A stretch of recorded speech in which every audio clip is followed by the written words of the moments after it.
இப்போ சமீபமாக ஒரு 4-5 நாளாக பாம்பன் ராமேஸ்வரம் பகுதியில் அதிகமான காற்று அடிச்சுக்கிட்டு இருக்கு. மீனவர் கடந்த 2-3 நாளாக கடலுக்கு வேற போகல. ரீசெண்டாக நேற்று வந்து ஒரு சில வள்ளங்க வந்து கலர் வலைன்னு சொல்லுவாங்க, அந்த தொழில் போயிருக்காங்க. இப்போ அந்த வலையத்தை நீங்கள் பார்த்துக்கிட்டு இருக்கீங்க. பாடுகள் ஒன்றும் அவ்வளோ விசேஷமாக தெரியல. இன்னும் கொஞ்சம் நான் போனதுக்கு கொஞ்சம் நார்மலாக வந்திருக்கு. இப்போ இவங்க வாங்கிட்டு இருக்க வலை தான் அந்த கலர் வலைன்னு சொல்கிறது. இந்த தொழிலில் இப்போ இவங்களுக்கு என்னென்ன கிடைச்சிதுன்னு பார்க்கலாமா?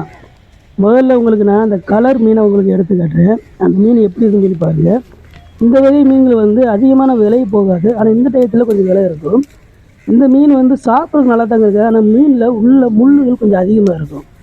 அதனால் இந்த மீனை பெருசாக வந்து நிறைய மக்கள் வாங்குறதில்ல. அந்த ருசி வேறு மாதிரி இருக்குங்க.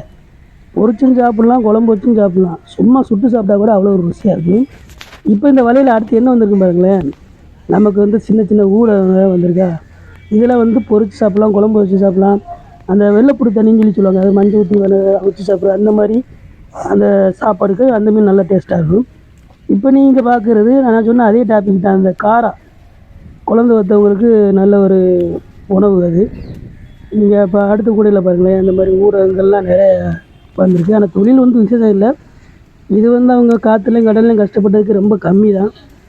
கொஞ்சம் சுருக்கமான பாடு தான் வந்திருக்கு. இதுதான் இந்த கடலில் அவங்களுக்கு கிடச்சிருக்கு. இந்த கலரு, அந்த கலர் வழியில் வர்ற மீன்கள் இவ்வளோ தான் வந்திருக்கு. இந்த சூழ்நிலை தான். பெருசாக வந்து தொழில் வந்து விசேஷமாக வரல. குறைஞ்ச தொழில் தான்.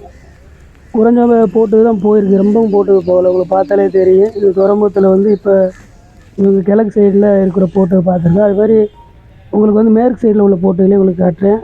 அதில் அதிகமாக வந்து கூட்டம் இல்லாமல் தான் இருக்குது. இது பார்த்தாலே தெரியும், துறைமுகம் வந்து அந்தளவுக்கு கூட்டம் அதிகமாக இல்லை, கொஞ்சம் வெறிச்சொடியாக கிடக்கு. சுருக்கமான போட்டு தான் வந்திருக்கு. உங்களுக்கு பார்த்தாலே தெரியும். இது உங்களோட பகிர்ந்துக்கணும்னு ஆசைப்பட்டேன், அதனால தான் இந்த வீடியோ. ஓகே நண்பர்களே, அடுத்த ஒரு வீடியோவில் சந்திப்போம்.